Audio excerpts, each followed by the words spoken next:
Às 13h11, quando um navio de cruzeiro deveria estar dormindo, o telefone interno da tripulação tocou. Do outro lado, não veio pedido, nem grito. Só uma respiração úmida e um arranhar de unha em metal. A central confirmou o impossível. A ligação vinha de uma cabine que não existe no mapa, não existe no sistema, e deveria ser parede. Hoje você vai ouvir o depoimento do comissário que atendeu esse ramal e viu passageiros sumirem sem alarme. E no final, um detalhe que ainda me persegue. Antes de julgar, entenda como o navio funciona. Eu trabalhava no turno da madrugada, aquele horário em que o cassino apaga as luzes, os corredores viram túneis de carpete e o navio passa a falar por ruídos. Comissário de bordo não é herói, é rotina, protocolo e discrição. Ramais internos servem para tudo, de enjoo a discussão de casal, e cada chamada fica registrada com hora, setor e número do quarto. Áreas Crew Only tem leitor de cartão e o elevador guarda histórico de paradas. Se um hóspede se perde, o sistema entrega. Se um cano vibra diferente, a casa de máquinas confirma. Se alguém abre uma porta, o leitor acusa. Eu já tinha lidado com incêndio de cozinha, tempestade e pânico coletivo. Nada disso apagava um quarto da lista. Foi por isso que eu estranhei quando, às 13h11, um ramal que não existia chamou primeiro. Na primeira noite, eu estava no balcão de atendimento da tripulação, preenchendo um relatório de ruído de motor, quando o telefone interno vibrou com aquele toque curto, seco. O visor mostrou um ramal incompleto, como se alguém tivesse discado e desistido no meio. Atendi. Não houve voz. Só a respiração, lenta, como se a boca estivesse colada no microfone. E então o som. Arranhões ritmados, metal contra metal, perto demais para ser interferência. Chamei a central. A operadora verificou 2 vezes e repetiu irritada. Esse número não existe. Não há cabine associada. Ainda assim, o registro apontava o corredor B, ala intermediária, perto de um painel de emergência. Peguei o rádio, pedi que um segurança me acompanhasse e fui. O corredor estava normal. Luz fria, portas numeradas, cheiro de desinfetante. No ponto indicado não havia maçaneta, nem moldura, nem placa. Era uma parede lisa, recém-pintada, como se nunca tivesse sido diferente. O segurança deu uma risada nervosa e sugeriu curto no ramal.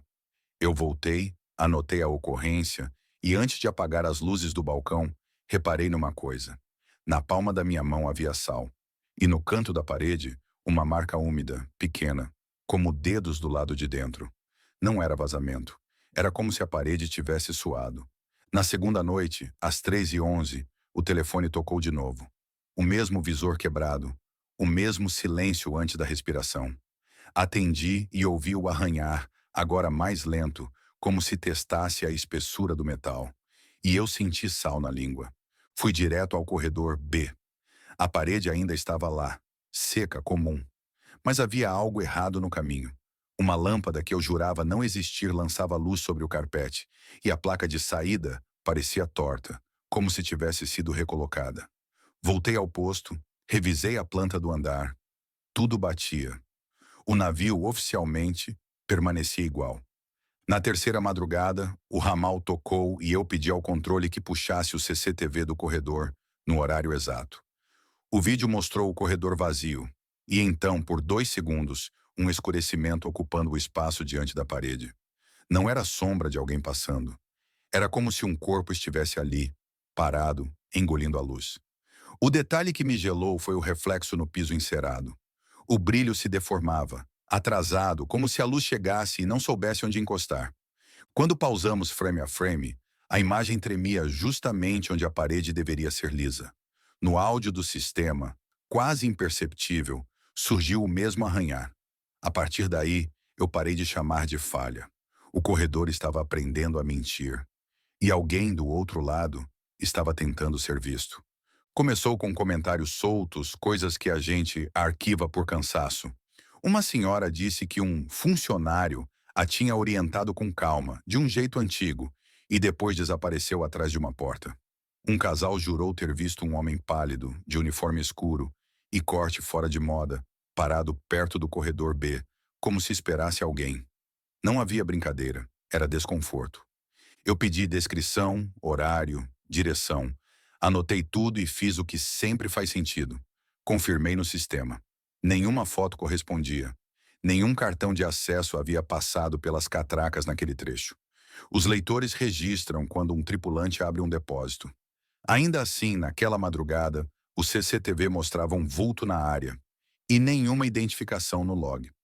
No dia seguinte, uma reclamação comum virou algo impossível. Um passageiro, o Sr. Arnaldo, que tinha feito check-in dias antes e já tinha compras no cartão de bordo, não constava mais no manifesto. O quarto dele aparecia como desocupado. As despesas pararam. O nome sumiu como se nunca tivesse existido. A equipe de recepção jurou que era falha de rede, mas eu vi a lista impressa. Onde deveria estar Arnaldo, havia um espaço em branco. Naquela noite, quando o telefone tocou às 3h11, eu não senti medo de fantasma. Senti medo de virar um espaço vazio também. Eu precisava de provas. Eu comecei pelo que é sólido: papel e metal. Peguei a planta do convés na sala de operações e tracei o corredor B com uma caneta. Naquele ponto indicado pelo ramal, a estrutura mostrava um duto de ventilação e uma viga de reforço. Não havia espaço físico para uma cabine. Mesmo assim, o registro de chamadas insistia. Se era impossível no papel, algo insistia em reescrever tudo. Fui ao arquivo de manutenção, um armário que cheira a óleo e papel velho, e pedi histórico de reformas. O navio tinha passado por retrofit antes da temporada. Peças foram substituídas para padronizar corredores. Entre as notas, um item me chamou: conjunto de maçaneta, dobradiças e placa de numeração reaproveitado de um transatlântico desativado, comprado em leilão marítimo. Quando perguntei ao chefe de máquinas, ele baixou a voz e disse que era melhor não mexer nisso. Contou uma história antiga, passada de tripulação em tripulação. No navio de onde vieram as peças havia uma cabine de quarentena, selada durante um surto e jamais fechada com o ritual de travessia. Diziam que o metal guardou a função, como se lembrasse de ser porta. Na saída do arquivo, meu rádio chiou sozinho, e por um segundo, ouvi unha no metal, bem perto do meu ouvido. Na madrugada seguinte, o navio parecia mais quieto do que deveria. Não era só a ausência de gente, era como se o ar tivesse sido abafado por dentro. Às 3h11, o ramal tocou e eu atendi sem dizer nada. A respiração veio primeiro, pesada, e o arranhar soou diferente. Não em linha reta, mas em círculos, como quem procura uma fenda. Eu fui ao corredor B sozinho. As luzes estavam acesas, mas davam a impressão de iluminar menos, como se tivessem medo de alcançar o fim do carpete. No ponto exato da parede, havia uma porta. Completa. Madeira escura, moldura discreta, número nenhum. A maçaneta era antiga, de metal fosco, fria como gelo. O olho mágico estava embaçado por dentro, com gotas finas como suor. Encostei a mão e senti uma vibração, baixa como o casco quando corta a onda pesada. Do outro lado, alguém arranhou de novo, e a porta respondeu com um estalo, como se destrancasse sozinha. Eu devia ter chamado alguém. Em vez disso, puxei. Bem devagar mesmo. O ar que saiu era de porão e mar velho.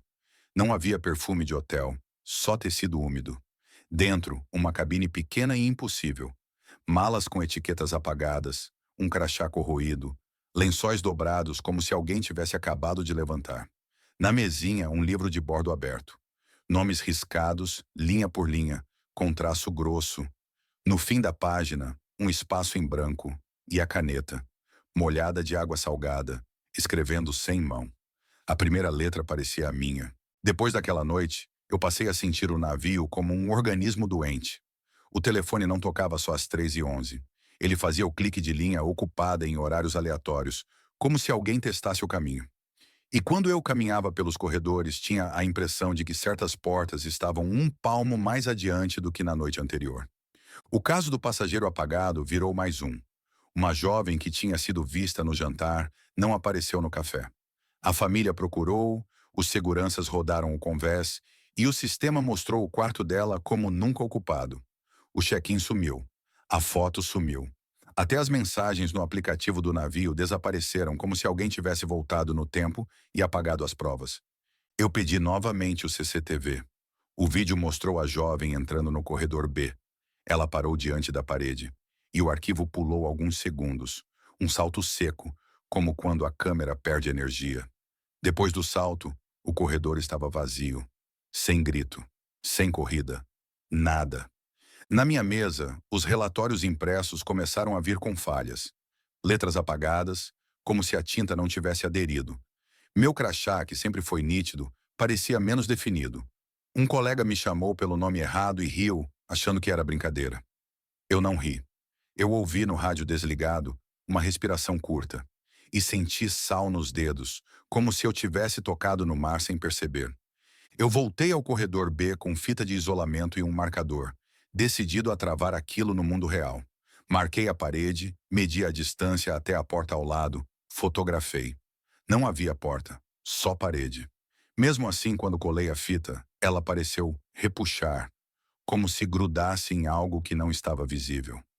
Às 13h11, o telefone tocou, e antes de eu atender, ouvi-o arranhar dentro do balcão, como se viesse debaixo do metal.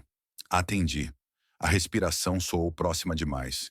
E então, no silêncio, uma única coisa caiu no chão. Meu crachá. Quando abaixei, vi que meu sobrenome estava falhando. Letras ralas. Na manhã seguinte, a fita que eu tinha colocado na parede estava do lado de dentro, presa numa porta que não existia, vista só pelo reflexo do piso. Eu pedi transferência no primeiro porto e nunca mais embarquei. Anos depois, gravei isso para não esquecer. Mas às vezes, às 13h11, meu celular vibra sem motivo. E eu sinto o gosto de sal. Se esse tipo de relato te prende, realista, sem exagero, mas com detalhes que deixam a cabeça pesada, então se inscreve no canal agora e ativa o sino, porque o próximo caso acontece num lugar onde, oficialmente, não era para existir passagem nenhuma. E comenta aqui embaixo, você já sentiu que um lugar mudou quando ninguém estava olhando? Eu vou ler e selecionar alguns relatos para abrir o próximo vídeo com as histórias mais inquietantes. Deixa o like e compartilha com alguém que acha que cruzeiro é só festa e foto bonita. Porque às vezes, o mar não leva pessoas, ele apaga nomes.